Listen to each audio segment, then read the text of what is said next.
Official YouTube channel کو subscribe کریں اور بیل آئیکن کلک کریں۔ نحمدہ ونصلی ونسلم علی سیدنا و مولانا محمد رسولہ النبی الامین المکین الحنین الکریم الرؤوف الرحیم، اما بعد فاعوذ باللہ من الشیطان الرجیم، بسم اللہ الرحمن الرحیم۔ وما ارسلنا من رسول الا لیطاع باذن اللہ، صدق اللہ مولانا العظیم۔ معزز حاضرین اور سامعین و ناظرین، الحمدللہ تعالی اللہ جل مجدہ کی توفیق سے ہم مقام رسالت اور حجیت حدیث و سنت کے موضوع پر ایک سلسلہ وار گفتگو کرتے چلے آ رہے ہیں،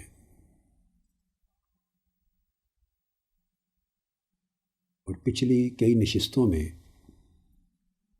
ہم نے قرآن مجید کی بہت سی آیات مبارکہ کی روشنی میں حضور نبی اکرم صلی اللہ علیہ وآلہ وسلم کی سنت اور آپ کی حدیث اور آپ کے فرمودات اور آپ کے اسوہ مبارکہ کے حجت ہونے پر استشہاد کیا، یعنی دلائل دیے اور ایویڈنسز مہیا کیے۔ اس ضمن میں آپ کے ذہن میں ہوگا کہ میں نے 2-3 بار یہ مینشن کیا کہ لفظ اطاعت کے ساتھ اللہ تبارک و تعالی نے جہاں بھی حکم دیا ہے اپنے اور اپنے محبوب حضور نبی اکرم صلی اللہ علیہ وآلہ وسلم کی اطاعت کا، یا اپنے ساتھ دیگر انبیاء علیہ السلام اور رسول اعظام جو پہلے زمانوں میں ہو گزرے ان کی اطاعت کا، تو جہاں بھی اللہ تعالیٰ نے حکم دیا ہے ان میں لفظ اطاعت کے ساتھ جہاں حکم آیا ہے صریحاً، تو 22 آیات کریمہ ایسی ہیں جن میں اللہ تعالیٰ نے اپنی اطاعت اور حضور علیہ الصلوۃ والسلام کی اطاعت کو یکجا کر کے ایک ہی مقام پر بیان کیا ہے، دونوں اطاعتوں کا اکٹھا حکم دیا ہے ایک اطاعت بنا کر۔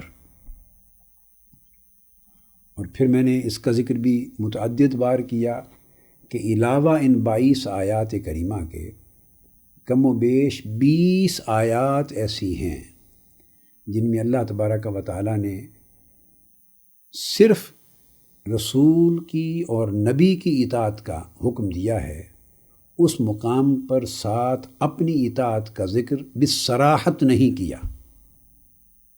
حضور علیہ الصلوۃ والسلام کی اطاعت کا ذکر کیا ہے، یا دیگر انبیاء اور رسول اعظام جو اللہ رب العزت نے مختلف امتوں کی طرف مبعوث کیے ان کی اطاعت کا حکم دیا، اور اطاعت رسول اور اطاعت نبی کے ساتھ اپنی اطاعت کا لفظاً صراحتاً حکم نہیں دیا، اس لیے کہ اللہ رب العزت کی اطاعت معناً اور حکماً خود اطاعت رسول میں شامل ہوتی ہے۔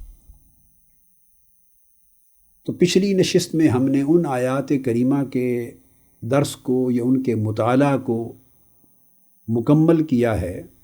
22 میں سے کوئی 18-20 یا ممکن ہے 21-22 آیات کو میں نے مجموعی طور پر بیان کر دیا، جن میں اللہ تبارک و تعالی نے اپنی اطاعت اور حضور علیہ الصلوۃ والسلام کی اطاعت کا اکٹھا ذکر فرمایا ہے۔ آج سے ہم ان آیات کریمہ کا مطالعہ شروع کر رہے ہیں جن میں اللہ تبارک و تعالی نے صرف اطاعت رسول کا حکم دیا ہے۔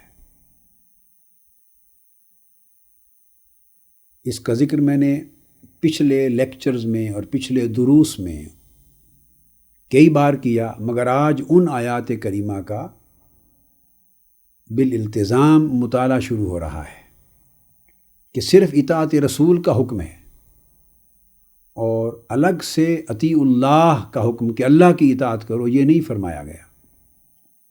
اس سے اطاعت رسول کو اللہ تبارک و تعالیٰ نے غیر معمولی حد تک ایمفسائز کیا ہے، ایلیویٹ کیا ہے، اس کی سگنیفیکنس کو، اس کی امپورٹنس کو، اس کی انڈسپینسبلٹی کو اور اس کے ہائی رینک کو، ہائی پوزیشن اور ہائی اسٹیشن کو اللہ تبارک و تعالیٰ نے اچھی طرح ایلیبوریٹ کر دیا ہے اور کلیریفائی کر دیا ہے، واضح کر دیا ہے، ہر شک و شبہ کو کلیتاً ختم کر دیا ہے صرف اطاعت رسول کا حکم دے کر، اور یہ واضح کر دیا ہے کہ اللہ تبارک و تعالیٰ کی طرف سے رسول آتا ہی اسی لیے ہے کہ اللہ کے اذن اور اس کے امر سے اس کی اطاعت کی جائے، کیونکہ اس کی اطاعت ہی اللہ تبارک و تعالیٰ کی اطاعت تصور ہوگی۔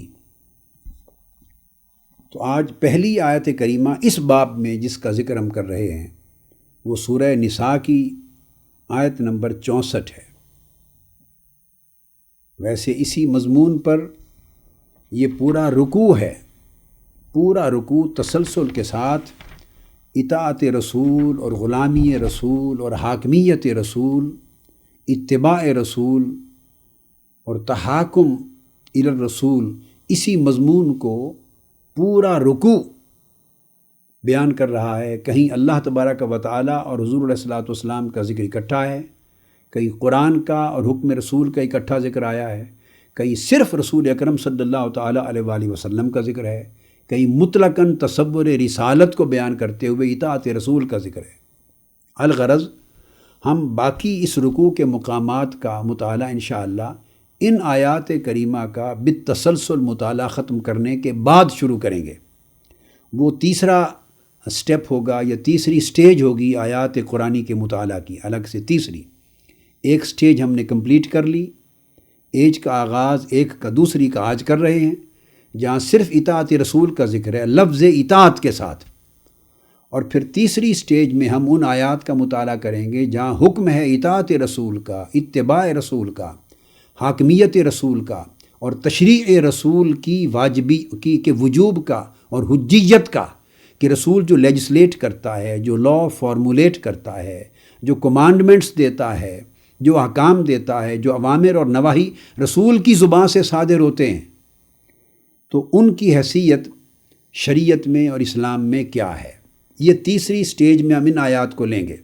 سو اس رکوع کی باقی آیات کا مطالعہ بھی انشاءاللہ آگے چل کر ہوگا۔ ابھی تلاوت کی گئی آیہ کریمہ کا یہ ایک حصہ ہے، ورنہ پوری آیت کریمہ تو یوں ہے، وَمَا أَرْسَلْنَا مِن رَّسُولٍ إِلَّا لِيُطَاعَ بِإِذْنِ اللَّهِ وَلَوْ أَنَّهُمْ إِذْ ظَلَمُوا أَنفُسَهُمْ جَاءُوكَ فَاسْتَغْفَرُوا اللَّهَ وَاسْتَغْفَرَ لَهُمُ الرَّسُولُ لَوَجَدُوا اللَّهَ تَوَّابًا رَّحِيمًا۔ آگے پھر حضور نبی اکرم صلی اللہ علیہ وآلہ وسلم کی شان شفاعت کا اور آپ کے شان توسل کا ذکر آ رہا ہے کہ اگر وہ لوگ جنہوں نے اپنی جانوں پہ ظلم کر لیا تھا، اگر ظلم کرنے کے بعد آپ کی بارگاہ میں اے حبیب مکرم صلی اللہ علیہ وآلہ وسلم آپ کی بارگاہ میں چلے آتے، اور مستقبل کے لیے امت کو حکم ہے کہ اپنی جانوں پر ظلم کرنے کے بعد اگر لوگ آپ کی بارگاہ میں آ جائیں اور آ کر اللہ سے معافی کے طلبگار ہوں، معافی مانگیں، وَاسْتَغْفَرَ لَهُمُ الرَّسُولُ، اور پھر ان کی سفارش رسول اکرم صلی اللہ علیہ وآلہ وسلم کر دیں، حضور علیہ الصلوۃ والسلام بھی ان کے لیے شفاعت کر دیں، اور انہیں معافی دینے کے لیے حضور علیہ الصلوۃ والسلام بھی اللہ کے حضور سفارش اور شفاعت کر دیں، وَاسْتَغْفَرَ لَهُمُ الرَّسُولُ، تو گویا حضور علیہ الصلوۃ والسلام کو وسیلہ بنا لیں اللہ کی بارگاہ سے بخشش طلبی کا، مغفرت طلبی کا وسیلہ بنا لیں، اور پھر آقا علیہ السلام ان کی سفارش و شفاعت فرما دیں، تو وہ یقیناً اللہ کو بہت توبہ قبول کرنے والا اور ہمیشہ رحم فرمانے والا پائیں گے۔ مضمون تو پوری آیت کا یہ ہے۔ اگلے حصے کا جس کا ذکر میں نے ابھی کیا، حضور علیہ الصلوۃ والسلام کی بارگاہ میں آنے کی اہمیت اور بارگاہ رسالت محمدی صلی اللہ علیہ وسلم میں طلب کرنے کی اہمیت، اس حکم کی سگنیفیکنس، اس کا ذکر بھی انشاءاللہ ہم تیسری سٹیج پر جو اس کے بعد آیات کا سلسلہ آئے گا اس میں کریں گے۔ آج کی گفتگو ہم اس آیہ کریمہ کے صرف پہلے حصے تک مرکوز کر رہے ہیں جو ڈائریکٹلی ریلیونٹ ہے ہمارے سبجیکٹ کے ساتھ، اور وہ یہ کہ اللہ تبارک و تعالیٰ نے یہ وہ مقامات ہیں قرآن مجید کے جہاں صرف اطاعت رسول کا حکم دیا ہے، اپنا اذن اور اپنا امر اور اپنا حکم اطاعت رسول کے لیے فرمایا ہے۔ تو یہ جو آیہ کریمہ ہے سورہ نساء کی آیت نمبر 64، اس میں ارشاد فرمایا اعوذ باللہ من الشیطان الرجیم وما ارسلنا من رسول الا لیطاع باذن اللہ، کہ اللہ تبارک و تعالی ارشاد فرما رہے ہیں کہ ہم کسی رسول کو کسی قوم کی طرف اور دنیا کی طرف مبعوث ہی نہیں کرتے اور کسی رسول کو بھیجتے ہی نہیں ہیں مگر صرف اس لیے الا لیطاع باذن اللہ کہ اس کی اطاعت کی جائے، اس کے ہر حکم کے سامنے سر تسلیم خم کیا جائے، اس کے امر و نہی کو اپنے لیے فرض و واجب تصور کیا جائے، اس کے فرمودات کو اسوہ بنایا جائے اور اس کے اسوہ کو اپنے اوپر لازم کیا جائے اور اس کی اطاعت اور اتباع کو شریعت سمجھا جائے، اسی کو حکم الہی سمجھا جائے باذن اللہ۔ اور فرمایا کہ یہ رسول کی اطاعت جس کا ہم ذکر کر رہے ہیں اور جو رسول کی بعثت کا مقصد ہوتا ہے، اور یہ دراصل پورا کا پورا تصور رسالت کا مغز اور معنی اور حکم ہی یہ ہے، رسول کو دنیا میں بھیجے جانے کا مقصود اور غرض و غایت ہی یہ ہے کہ اس کی اطاعت کی جائے، اسے اپنا ماڈل سمجھا جائے، ماڈل آف بیہیویئر سمجھا جائے، ہیومینٹی یا وہ کمیونٹی جس کی طرف وہ رسول مبعوث ہوا ہے اسے وہ اپنا آئیڈیل سمجھیں اور پرفیکٹ ہیومن بیہیویئر کے لیے ماڈل سمجھیں اور اس کی فالوئنگ، اس کی اوبیڈینس، اسے اپنے اوپر لازم سمجھیں، واجب سمجھیں باذن اللہ۔ فرمایا یہی اللہ کا اذن ہے، اور باذن اللہ کا کلمہ یہ واضح کر رہا ہے کہ لوگ رسول کو مطاع سمجھتے ہوئے، یعنی رسول کی سیرت کو اور سنت کو اپنے لیے واجب الاطاعت سمجھتے ہوئے اور رسول کو واجب الاتباع سمجھتے ہوئے اور رسول کی ذات کو، ان کے فرمودات کو، ان کے احکام کو، ان کے اوامر کو اپنے اوپر واجباً اور لازماً کمپلسری سمجھتے ہوئے، مینڈیٹری سمجھتے ہوئے، امپیریٹو سمجھتے ہوئے، نیسیسری سمجھتے ہوئے، انڈسپینسیبل سمجھتے ہوئے ان کی اوبیڈینس، ان کی فالوئنگ، وہ یہ گمان ذہن میں نہ لائیں کہ ہم اس رسول کی اطاعت کر رہے ہیں تو اس رسول کی اپنی اطاعت کے پیچھے سینکشن کیا ہے، اس کی اطاعت کی اپنی اتھارٹی کیا ہے، سینکشننگ اور بائنڈنگ فورس کیا ہے کہ اس کی اطاعت کو ہم واجب سمجھیں اپنی زندگی میں اور ابد الآباد تک جب تک وہ امت رہے اس رسول کی، اس امت کا ہر فرد اس رسول کے ہر حکم کا مطیع ہو۔ اس کے پیچھے سینکشننگ فورس کیا ہے؟ فرمایا باذن اللہ، اس کے پیچھے سینکشن اللہ کے حکم اور اللہ کے اذن کی ہے، کیونکہ اللہ رب العزت کا وہ نمائندہ بن کے آیا ہے، اللہ تبارک و تعالیٰ کی طرف سے وہ ریپریزنٹ کرنے کے لیے آیا ہے، اس کی اتھارٹی مینیفیسٹیٹو اتھارٹی ہے، ریپریزنٹیٹو اتھارٹی ہے اللہ تبارک و تعالیٰ کی۔ تو وہ اللہ تبارک و تعالیٰ کی حکم کی، اس کے امر کی، اس کے منشا کی، اس کی نہی کی، اس کی رضا کی، اس کی خفا کی، اس کی ناراضگی کی، محبت کی، اللہ تبارک و تعالیٰ کے ہر امر کی وہ نمائندگی کرتا ہے، اس کو ریپریزنٹ کرتا ہے، وہ اسی کی مینیفیسٹیشن ہوتا ہے۔ یہ اللہ کا اذن اور اللہ کا حکم ہے۔ اس لیے فرمایا کہ ہم جب بھی رسول بھیجتے ہیں تو اس کی اطاعت کو زیر بحث نہ لایا کرو، اس کے اوپر شک اور شبہات میں مبتلا نہ ہوا کرو، اور اس کی اطاعت کے سٹیٹس کو اور اس کی اطاعت کی پوزیشن کو اپنے وہم اور گمان میں مت تولا کرو۔ رسول میں بھیجتا ہی اس لیے ہوں کہ وہ اپنی امت کے لیے واجب الاطاعت ہوتا ہے۔ تو جب تک اس رسول کی رسالت رہے گی اور جب تک وہ کمیونٹی اس رسول کی امت رہے گی، رسول واجب الاطاعت رہے گا اور امت ہمیشہ کے لیے واجباً مطیع رہے گی اس رسول کی. اسے کبھی بھی ایک لمحہ کے لیے رسول کی اطاعت کے وجوب سے اور فرضیت سے اور اس کی مینڈیٹری پوزیشن سے کبھی بھی اس کو انحراف کرنے کا یا اس میں سے استثناء کرنے کا یا جان چھڑانے کا یا راہ فرار اختیار کرنے کا کبھی نہ موقع ہوگا نہ اجازت ہوگی. جس لمحے انہوں نے اس کی اطاعت سے گریز کا سوچا وہ اس رسول کی امت سے خارج ہو گئے، گویا وہ رسول کی رسالت کے منکر ہو گئے. تو یہاں پر اللہ تبارک و تعالیٰ نے رسالت کا مقصد ہی یہ متعین کر دیا ہے کہ علی الاطلاق اس کی اطاعت کی جائے. اور پھر آپ دیکھیے لیطاع باذن اللہ، اللہ تبارک و تعالیٰ نے یہ حکم مطلقاً دیا ہے. وما ارسلنا من رسول، ہم جس بھی رسول کو بھیجتے ہیں تو گویا اللہ تبارک و تعالیٰ نے مطلقاً نظام رسالت اور تصور رسالت اور منصب رسالت کی وضاحت کر دی ہے کہ کوئی رسول اس سے مستثنیٰ نہیں اور کوئی امت اس حکم رسول اور شان رسول کے وجوب سے مستثنیٰ نہیں ہے. فرمایا ہم جب بھی کسی رسول کو بھیجتے ہیں تو صرف اس لیے بھیجتے ہیں، یہ مقصدیت کے لیے آیا ہے، غرض کے بیان کے لیے آیا ہے، اظہار مقصود کے لیے آیا ہے. لیطاع، اس لیے کہ اسے مطاع سمجھا جائے، ہمیشہ اسے واجب الاطاعت سمجھا جائے، اور وجوباً ایجاباً ہمیشہ اس کی اطاعت کی جائے، اس کی سنت کی پیروی کی جائے، اسے اپنے لیے بائنڈنگ سمجھا جائے. اور یہ باذن اللہ اور یہ اطاعت کا یہ مقام جو رسول کو حاصل ہے، اس کے پیچھے سینکشن اللہ کے حکم اور اللہ کے اذن کی ہے. لہذا رسول کی اطاعت، ہر رسول کی اطاعت اس کی امت پہ اس آیت کریمہ کے تحت فرض کر دی گئی. اب رسول کی اطاعت کا انکار، اگلی بات سمجھیں. رسول اکرم صلی اللہ علیہ وسلم کی ذات گرامی ہو یا آپ سے پہلے آنے والے انبیاء اور رسول اعظام ہوں، جو کچھ وہ کرتے ہیں، جو کچھ وہ فرماتے ہیں، اس کو جب آپ ٹیکنیکل کسی ٹرم میں بیان کرنا چاہیں تو وہ تو سنت ہوتی ہے، وہ سنت کہلاتی ہے. اور ان کا فرمان جو نیریٹ ہوتا ہے، ہم تک پہنچتا ہے، وہی حدیث ہوتی ہے. سنت اور حدیث میں کوئی زیادہ میٹیریل فرق نہیں ہے، ٹیکنیکل فرق ہے.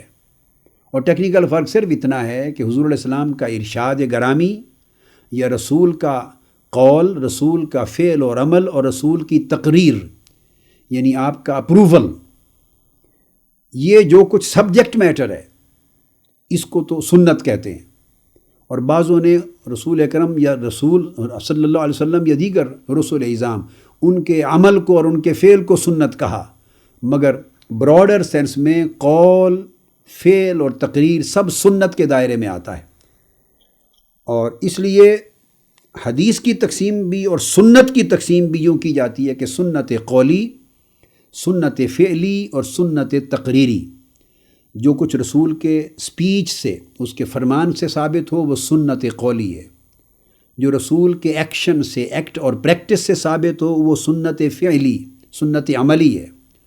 اور جو رسول کے ٹیسٹ اپروول سے آپ کسی چیز کو آتھورائز کر دیں، سینکشن کر دیں، اپروو کر دیں، اور کسی عمل کو جو آپ کے سامنے ہوا یا کوئی بات آپ کے سامنے ہوئی اور آپ نے اس کو انڈورس کر دیا ود اے سائلنس، نگیٹ نہیں کیا، اس کو منع نہیں کیا، اس پر پروہیبیشن کا آرڈر نہیں کیا، تو یہ سنت تقریری ہے. یعنی آپ نے اس عمل کو برقرار رکھا، کیا کسی اور نے تھا، کہا کسی اور نے تھا آپ کے سامنے، مگر آپ نے اس کو روکا نہیں، منع نہیں کیا، رد نہیں کیا، خاموش رہے. تو آپ کی خاموشی یہ رضا ہے کہ وہ آپ اس کو اپروو فرما رہے ہیں، تو یہ آپ ہی کی سنت بن جاتی.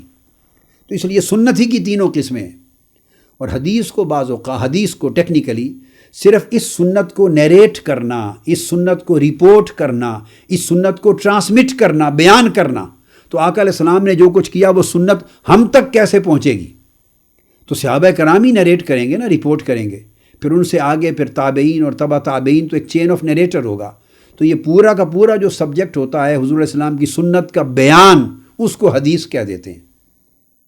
اور کبھی خود اسی قول رسول کو اور فعل رسول کو اور تقریر رسول کو بھی حدیث کہتے ہیں.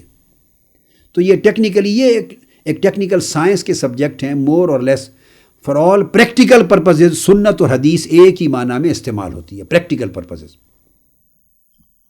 تو گویا ارشاد فرما دیا گیا کہ ہر رسول، اس کا ہر قول، ہر اس کا فعل اور اس کا ہر عمل اور اس کی ہر تقریر، کسی بھی عمل کو برقرار رکھنا، یہ جتنی سنت ہے رسول کی وہ واجب الاطاعت بنا دی گئی ہے اس آیت کریمہ میں۔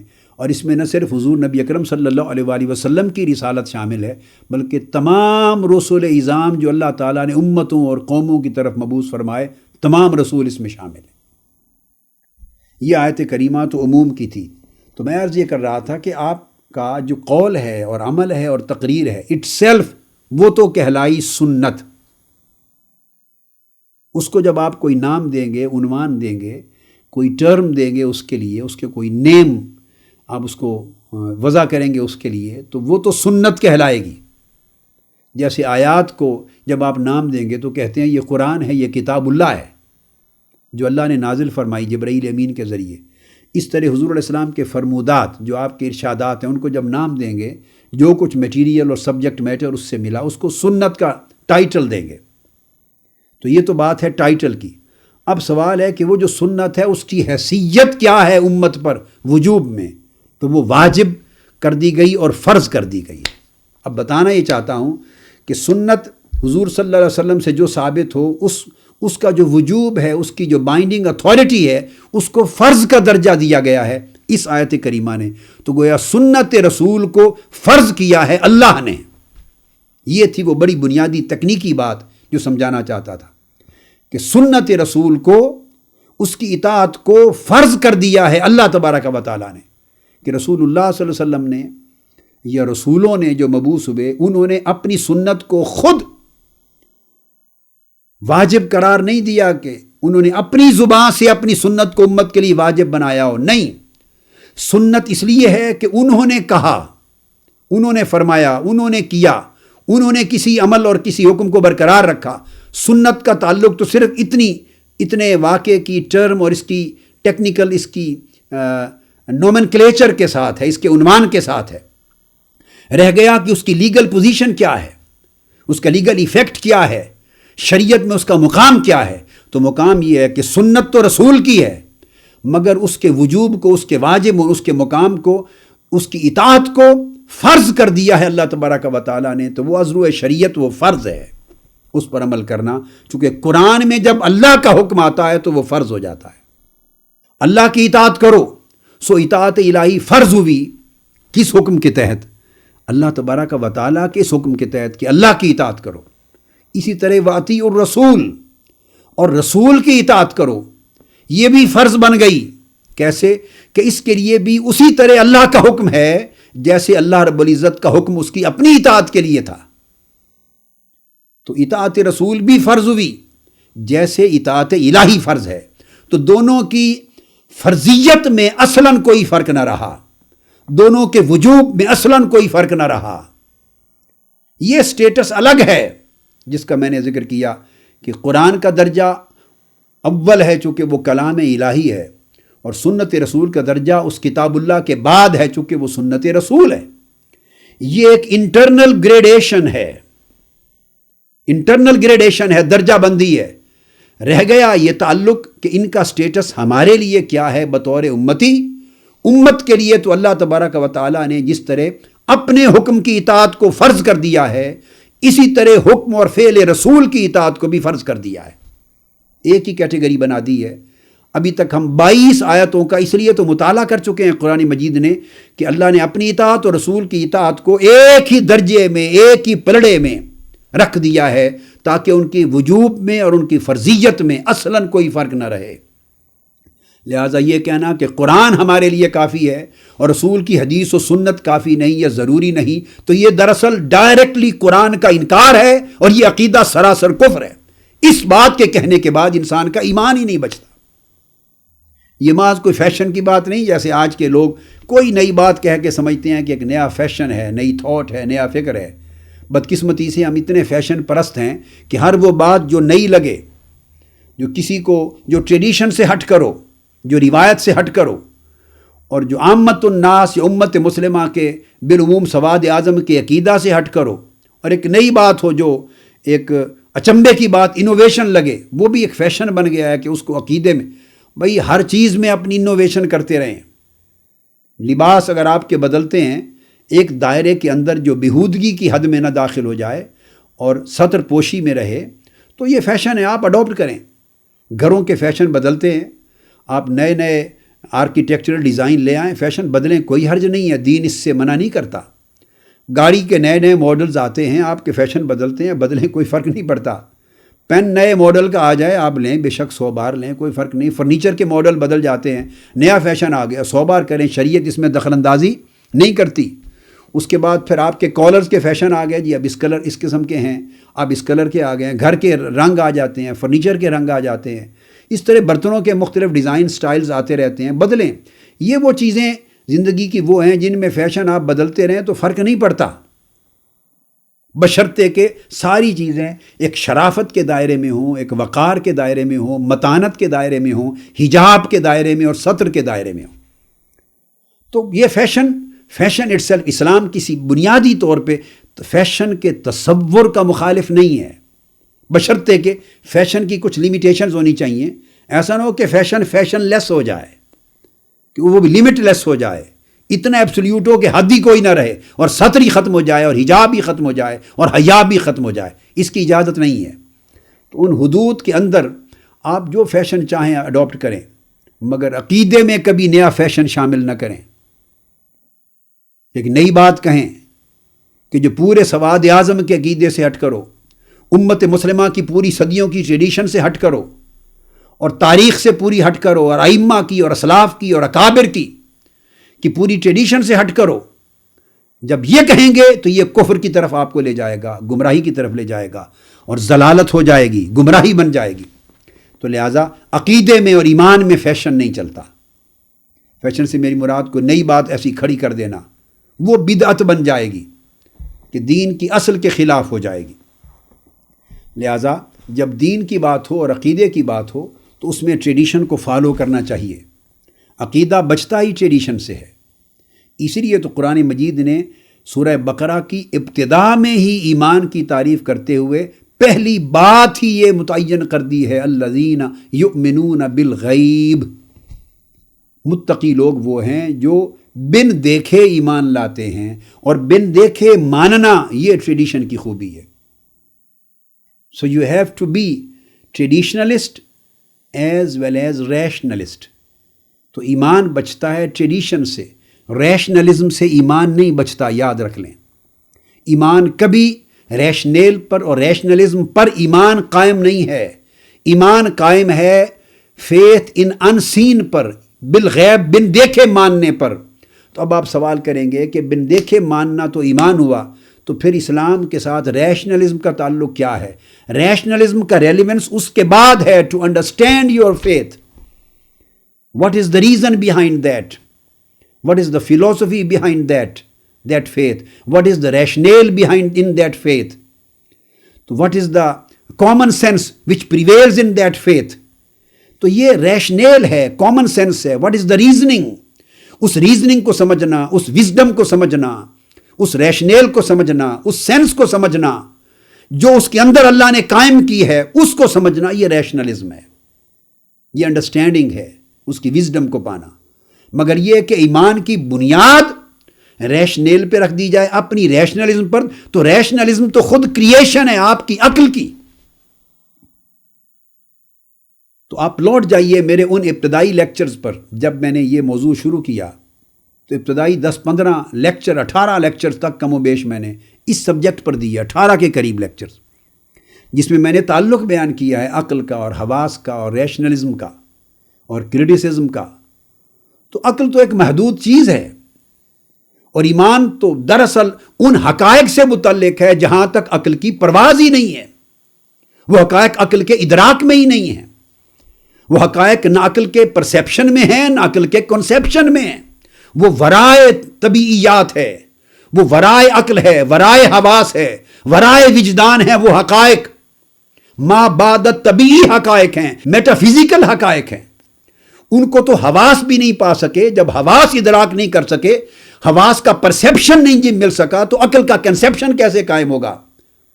عقل کا کنسیپشن تو قائم ہی حواس کے پرسیپشن پہ ہوتا ہے.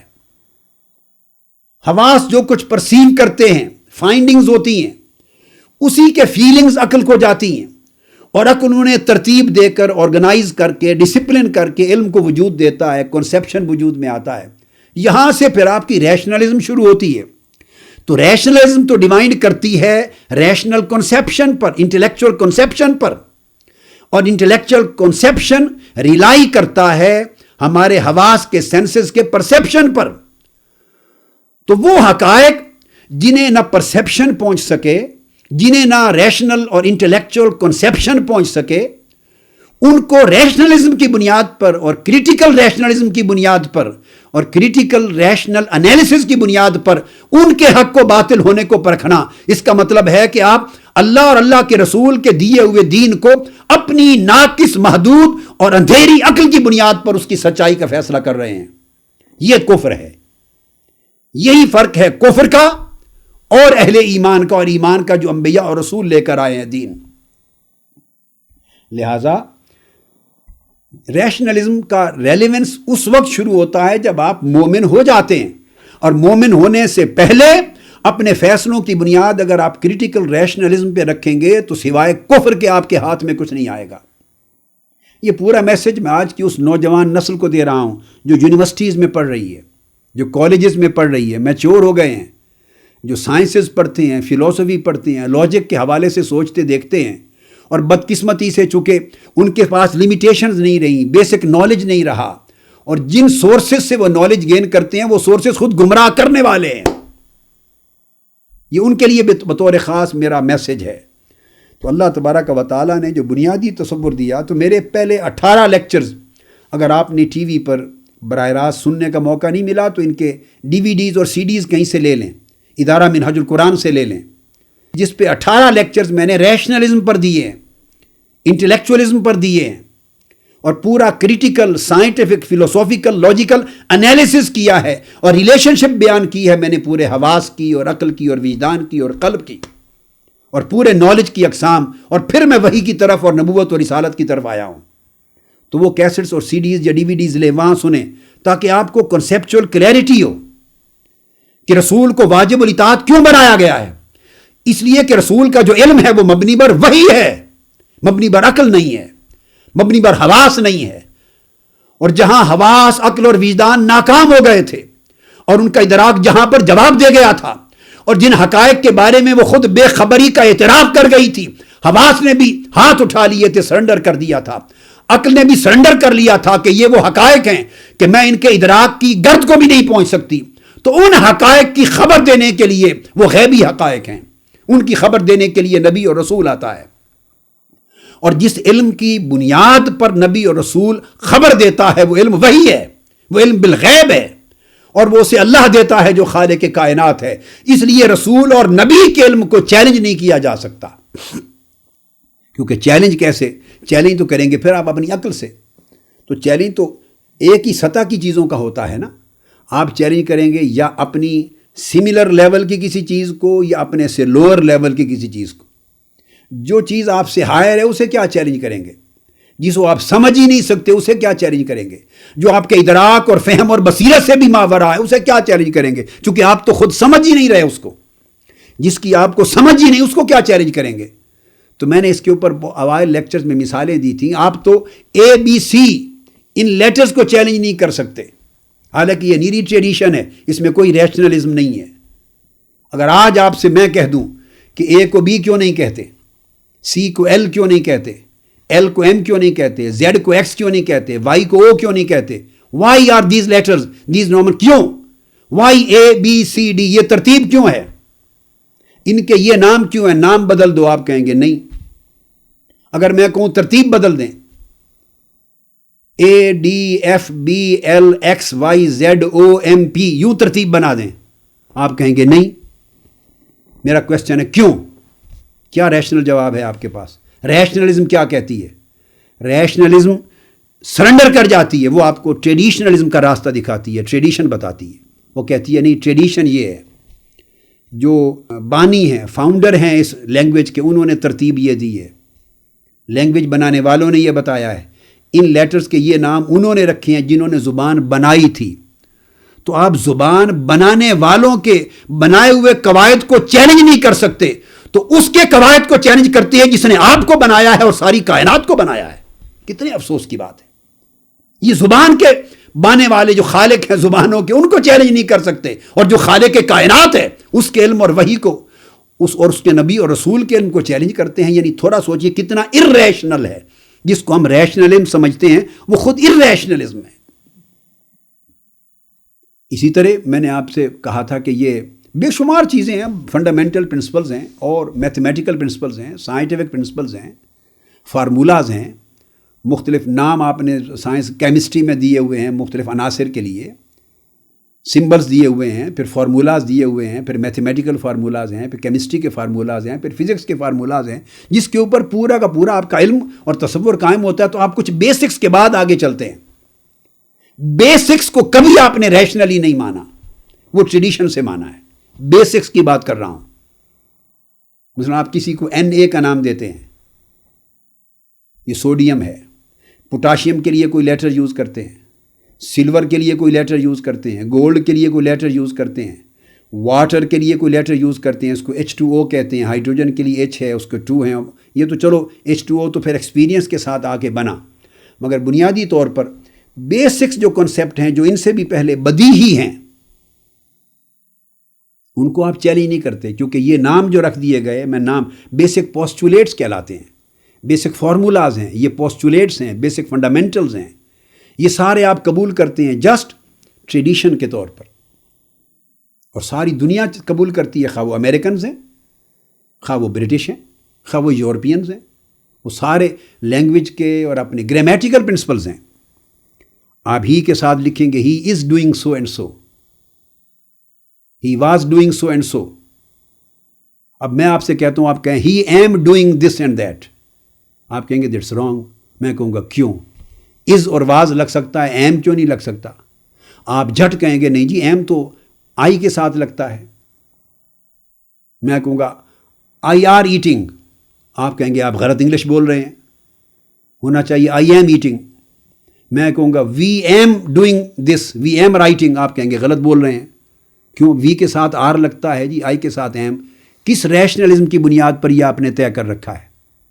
کوئی ریشنل ہے، کوئی کریٹیکل، کوئی لاجک، کوئی فلسفی، کوئی اصول سائنٹیفک ہے آپ کو کہ آئی کے ساتھ ایم لگے گا اور وی کے ساتھ آر لگے گا، اگر آپ وائس ورس کر دیں تو یہ رانگ ہو جائے گا؟ نہیں۔ تو کس طرح مانا ہوا ہے؟ تو یہ سارے بیسکس ہیں، یہ مانا ہوا ہے آپ نے صرف ٹریڈیشن سے۔ یہ ایمان بالغیب ہے آپ کا، یہ عقیدہ ہے غیب پر، بن دیکھے صدیوں سے چلا آ رہا ایک تسلسل ہے۔ تو حیرت کی بات ہے کہ بڑا سے بڑا عقل پرست آدمی اور دین کو اور سنت رسول کو اور وحی کو چیلنج کرنے والا، مذہب کو چیلنج کرنے والا عقل پسند عقل پرست آدمی ایک سٹیج پر آئے، اس کو کھنگالیں تو اس کی ساری زندگی روایت پرست ہے، اس کے نالج کا آدھا حصہ روایت پر قائم ہے۔ کبھی اس کو بھی چیلنج کیا؟ آئیں پھر اگر کوئی نئی فیشن کی بات کرنی ہے تو پھر انگلش کی گرامر کو ستیہ ناش کر دیں، اوپر نیچے کر دیں، پھر ساری نئی گرامر کریٹ کریں، کوئی قبول کرے گا؟ تو جب آپ اپنی انگلش گرامر میں ایجادات نہیں کر سکتے، کیوں؟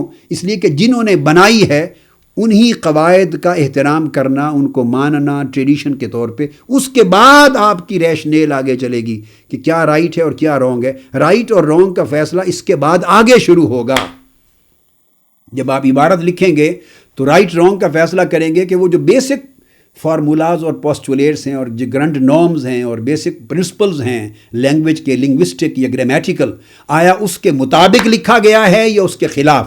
تو مطابق اور خلاف کی بنیاد پر رائٹ اینڈ رانگ کہیں گے، مگر اگر انہی کو چیلنج کیا جائے تو یو کانٹ چیلنج اٹ، وہاں آپ کا ایمان بالغیب ہے۔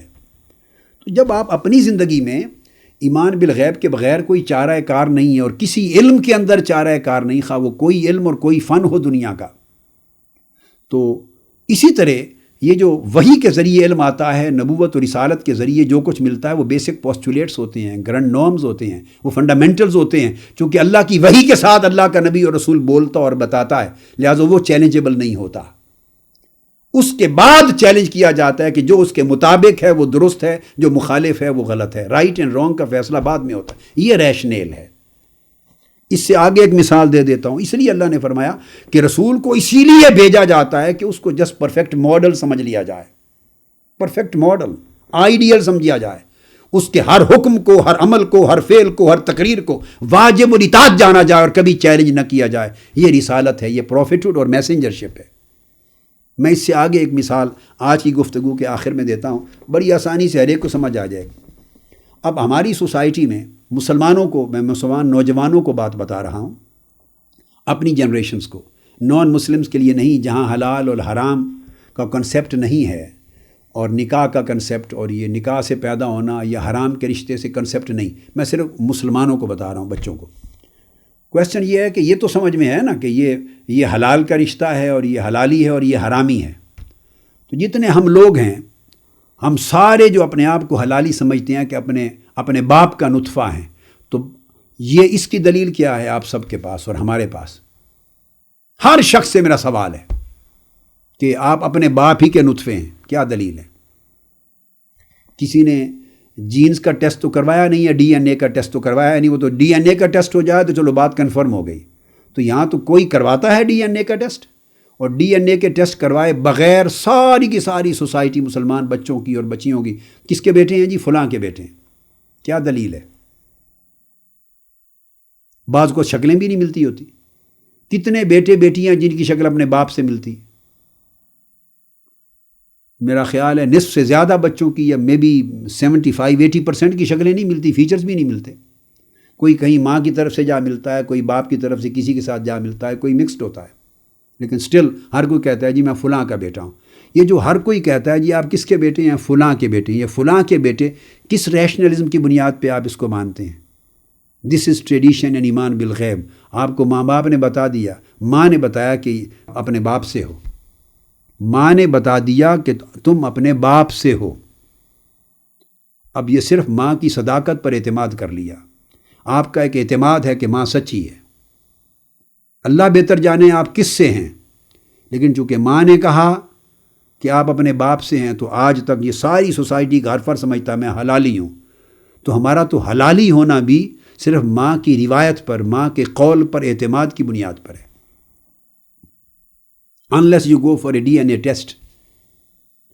تو جب اپنے حلالی ہونے کا اعتماد کر رکھا ہے صرف روایت پر, ٹریڈیشن پر, ماں کے کہنے پر, ایک قول پر اعتماد کر رکھا ہے, اور ساری زندگی اس اعتماد کو قائم رکھتے ہیں, اور اگر کوئی آپ کو اس کے برعکس کہہ دے کہ آپ حلالی نہیں ہیں, تو آپ اس کو جان سے مار دینے پر دوڑیں گے. اتنی بات ہی ہے نا. ماں نے کہا تھا حلالی ہوں, دوسرا کہہ رہا ہے حلالی نہیں ہے, تو دو قول آ گئے نا. ایک قول رد کر دیا, ماں پر اعتماد کر لیا. تو ہم اپنے حلالی ہونے کے لیے ساری سوسائٹی ماں کے قول پر اعتماد کرتی ہے. ایون باپ کے قول پر بھی نہیں کر سکتے. باپ کو بھی بعض اوقات پتہ نہیں ہو سکتا. اگر ماں کسی اور سے لے آئی ہو اور باپ کے ساتھ ازدواجی زندگی بھی چل رہی ہو, تو باپ کو کیا معلوم ہے؟ تو ایک فرد, اس کو خبر واحد کہتے ہیں, خبر واحد, ایک فرد ماں, اس کے قول پر آپ کا اعتماد ہے. پوچھتے بھی نہیں ہیں, پوچھنے کی بھی ضرورت نہیں ہوتی, بس امپلائڈلی اعتماد ہے, اور اعتماد پر آپ کی ساری اور ہماری حلالی ہونے کی زندگی چل رہی ہے. تو آپ اندازہ کر لیں کہ اتنی بڑی بات ہم ایک خبر واحد, ایک ماں کے قول پر اعتماد کر رہے ہیں, تو رسول کے قول پر اعتماد کرنے کی بات آتی ہے تو کہتے ہیں کہ اٹ از چیلنجبل. اللہ کے نبی اور رسول کے قول پر جب وہ قول دیتا ہے پوری زندگی کے بارے میں اللہ کے علم کے ساتھ, اس کی وحی کے ساتھ, تو اس کو چیلنج کرتے ہیں. ماں کے قول کو کبھی چیلنج نہیں کیا. تو سوچیں کتنی ریشنل اپروچ ہے. تو جس کو ہم نے ریشنلزم کا نام دے رکھا ہے وہ خود ہی ریشنل ہے. وہ کوئی کبیرہ تھا, ایک شاعر, تو اس نے کیا خوب بات کہی تھی کہ رنگی کو نارنگی کہیں اور دودھ جمے تو کھویا, چلتی کو سب گاڑی کہیں, آگے پتہ نہیں سب, یہ سب دیکھ کبیرہ رویا. اگر میں نے کوئی دو شعروں کے حصے آپس میں ان کی ٹانگیں اور سر جوڑ کے ایک نیا نہیں بنا لیا, تو مقصود میں نے میسج اپنا کنوے کر دیا ہے کہ رنگ چڑھ جائے تو نارنگی کہتے ہیں, دودھ جم جائے تو کہتے ہیں کھو گیا, اور گاڑی جو چل رہی ہے اس کو کہتے ہیں گاڑی. وہ کہتا ہے کہ ہر چیز کے الٹ نام رکھ رکھے ہیں, مگر ہم مانے جا رہے ہیں ان ناموں کو, اور کہتے ہیں یہ سارے زمانے کی روش دیکھ کے کبیرہ رویا. ہم نے اس کو بھی کبھی چیلنج نہیں کی گاڑی کیسے ہو گئی, یہ تو چل رہی ہے. گاڑی تو کہتے ہیں جو ایک جگہ گاڑ دی جائے، یہ تو چل رہی ہے. تو کبھی کسی نے چیلنج کیا ریشنل بنیادوں پر کہ یہ انگلش میں تو ٹرین ٹھیک ہے، اردو کی بات کر رہا ہوں، تو گاڑی کیسے بن گئی؟ اس کو چلتی کہو، آج کے بعد اس کا نام رکھو چلتی. مگر کوئی نہیں چلتی کہتا، ہر کوئی گاڑی کہتا ہے. نارنگی کے لفظ کو کوئی چینج نہیں کرتا، بھئی یہ تو رنگ چڑھا ہوا ہے، مختلف رنگ ہیں اس کے اوپر، آپ نارنگی کہتے ہیں، اس کا رنگ ہی کوئی نہیں. اور دودھ جم گیا ہے تو آپ نے کہہ دیا کھویا، کھو گیا.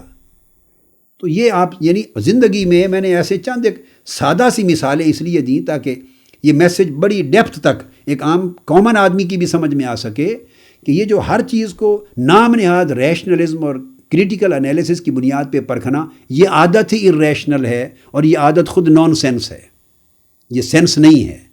اللہ تبارک و تعالی ہمیں اس کا صحیح فہم عطا فرمائے. تو آج کی گفتگو سورہ نساء کی اس آیت نمبر 64 کے ریلیونٹ حصے پہ ہوئی. اگلی گفتگو انشاءاللہ تعالی اس سے آگے بقی آیات کریمہ کے مطالعے سے ہم شروع کریں گے. وما علینا الا البلاغ. آفیشیل یوٹیوب چینل کو سبسکرائب کریں اور بیل آئیکن کلک کریں.